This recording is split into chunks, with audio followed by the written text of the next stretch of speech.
Hello, xin chào các bạn đã quay trở lại với review 5 phút. Ở cuối tập 89, cuộc chiến vô cùng khốc liệt giữa Thạch Hạo và chủ thân của Nguyệt Thiền tiên tử vẫn đang diễn ra hết sức ác liệt. Tới cuối cùng, trong lúc Thạch Hạo truy đuổi chủ thân của Nguyệt Thiền, anh ấy đã bị rơi vào cái bẫy mà nàng giăng ra. Và ngay lập tức, bảo thuật mạnh mẽ của Nguyệt Thiền đã liền phá tan đi cơ thể của Thạch Hạo. Tuy nhiên, nàng đã bị lừa, thân thể mà nàng phá vỡ khi nãy lại không phải chân thân của Thạch Hạo. Ngay khi chủ thân Nguyệt Thiền cầm vào trong tay thế giới hộp báu thì ở một nơi xa, chân thân Thạch Hạo lại đột nhiên xuất hiện. Sau đó, tung ra một đòn mạnh mẽ, Thạch Hạo liền giành lại được thế giới hộp báu và thu trở về bên trong người mình. Lúc này đây, trong khoảnh khắc chiến đấu ác liệt nhất, Thạch Hạo cùng chủ thân của Nguyệt Thiền đều dừng lại, hai người cứ thế lặng lẽ nhìn đối phương chớp mắt.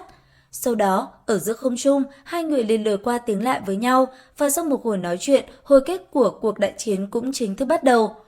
Thạch Hạo là người ra tay trước, trong không trung, bảo thuật côn bằng rất nhanh đã phát động. Ở phía bên kia, chủ thân Nguyệt Thiền cũng lập tức phát động phòng ngự. Trong không trung, bàn tay của nàng xoay tròn, chỉ trong phút chốc, một vòng tròn bảo vệ đã bao phủ lấy cơ thể. Thế nhưng đáng tiếc, tốc độ của Thạch Hạo quá nhanh, chỉ trong phút chốc, nó suýt nữa đã xuyên thủng được màn chắn mạnh mẽ kia. Tuy vậy, Thạch Hạo vẫn chưa có dừng lại, bàn tay khẽ động, trong không trung, nắm đấm tỏa ra một màu vàng rực đã ngay lập tức đấm thẳng về phía đối thủ. Trong khoảnh khắc va chạm, một vụ nổ bạo phát, nơi đây rung động liên hồi, màn chắn kia liền bị phá vỡ. Khi khói bụi qua đi, hình ảnh của chủ thân Nguyệt Thiền ở hiện tại đột nhiên biến mất, thay vào đó xuất hiện trước mắt Thạch Hạo lại chính là hình ảnh xinh xắn của nàng lúc còn nhỏ. Thì ra, Thạch Hạo trong một đòn khi nãy, anh ấy đã sử dụng luân hồi chi lực khiến Nguyệt Thiền trở lại hình hài là một cô gái mới lớn. Lúc này đây, chuyện Thạch Hạo vừa làm đã làm chủ thân của Nguyệt Thiền hết sức tức giận, ánh mắt của nàng tựa như phun ra lửa. Đã thế, Thạch Hạo còn rất củ nhây, ở giữa không trung, anh ấy liên tục trêu ghẹo cô gái kia khiến nàng tức giận lắm, thế nhưng chẳng làm được gì. Cho dù nàng có vận dụng bảo thuật cấm chế của mình, sức mạnh của nó vẫn là quá thấp, hiển nhiên là vẫn không thể làm gì Thạch Hạo. Tuy vậy, sức mạnh luân hồi chỉ có thời gian ngắn ngủi, bởi vậy mà ngay khi nó chuẩn bị hết thời gian, Thạch Hạo đã phải sử dụng ra một đòn tuyệt sát. Trong khoảnh khắc Thạch Hạo đánh trúng chủ thân Nguyệt Thiền, anh ấy liền khiến nàng bị thương nghiêm trọng, đồ tốt rơi ra không ít. Tuy nhiên, sau một đòn đó, Thạch Hạo vẫn chưa dừng lại, anh ấy tuyệt nhiên là muốn lấy mạng chủ thân của Nguyệt Thiền.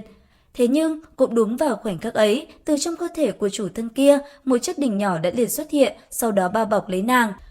Dưới một đòn của Thạch Hạo, nó chẳng những không bị phá vỡ mà còn nhanh chóng bao bọc lấy cơ thể của chủ thân Nguyệt Thiền và bay vút lên trời cao. Ở phía dưới, cầm chính kích trong tay, Thạch Hạo cũng ngay lập tức đánh ra một đòn truy kích, đáng tiếc vẫn không thể giữ chân được nàng. Mặc dù vậy, trước khi nàng đi, Thạch Hạo cũng không quên trêu ghẹo một chút. Và cũng từ đây, cuộc chiến khốc liệt giữa Thạch Hạo và chủ thân của Nguyệt Thiền cuối cùng cũng chấm dứt. Nhanh chóng lấy ra thế giới hộp báu và cầm trong tay, Thạch Hạo cũng liền để thứ thân của Nguyệt Thiền trở ra bên ngoài. Tiếp theo, hai người cũng nói với nhau rất nhiều điều về trận chiến vừa rồi. Nếu như Nguyệt Thiền, chủ thân của mình hiện tại đã rất muốn hủy đi chính nàng, bởi thế nàng bây giờ đã không còn được sống. Và để có thể chống lại chủ thân của mình, nàng muốn hợp tác cùng với Thạch Hạo. Đổi lại, nàng cũng sẽ dạy cho Thạch Hạo biết bảo thuật của Bổ Thiên Giáo. Nghe tới đây, Thạch Hạo đã có chút động tâm, bởi vậy, sau một hồi nói chuyện, anh ấy cũng liền đồng ý với Nguyệt Thiền tiên tử. Để rồi sau đó, làm theo đúng giao ước, Nguyệt Thiền cũng liền dạy cho Thạch Hạo biết bảo thuật của thần hoàng, điều này khiến nàng vô cùng thích thú.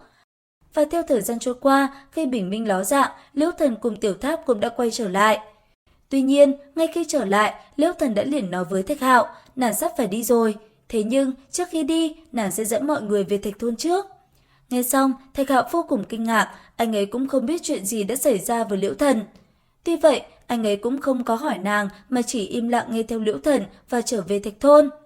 Đến đây thì hết tập 90 Thế giới hoàn mỹ. Xin chào và hẹn gặp lại các bạn ở những video tiếp theo.